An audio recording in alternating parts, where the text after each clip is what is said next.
So I'm Emma Farkash. I'm a junior pathobiology major with a pre-vet track. And Hillel has a student board, but I'm kind of just a community member.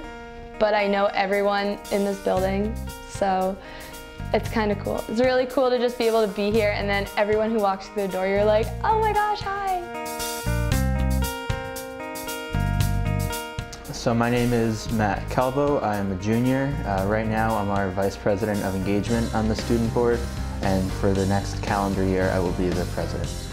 I think maybe my favorite of all the things is it takes UConn, which is a huge community, and it makes it a little smaller.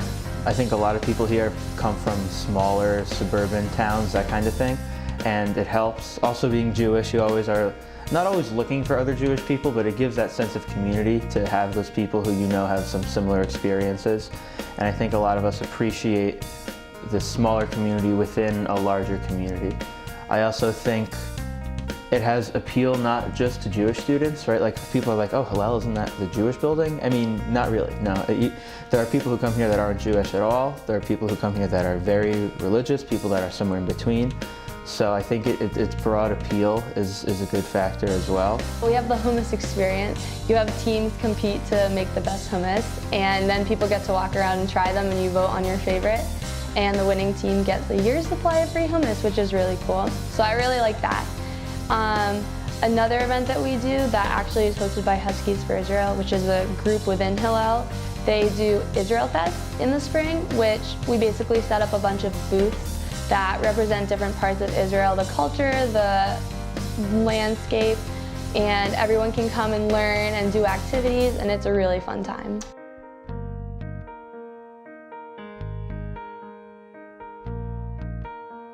Hillel is not just the building. When we have events like the Hummus Experience in the Union, I think it's a good way to showcase the community to the outside, the broader UConn community, and I think that's important for getting people to want to come too, because you see, we're not just holed up in this construction barred little corner of campus, right? Just like a lot of other student organizations, we're outside doing our own thing, spreading the word about what we are, who we are on campus. It's okay to just sit and start talking to people, because if you don't know anyone in this building and you walk in, it's kind of intimidating to see all these people sitting, talking to each other. Like, everyone knows each other really well, so if you're new, it's kind of intimidating. But if you just walk in and sit down and be like, hi, this is my name, I'm new, please introduce me to people, I want to get to know everyone, that would be great.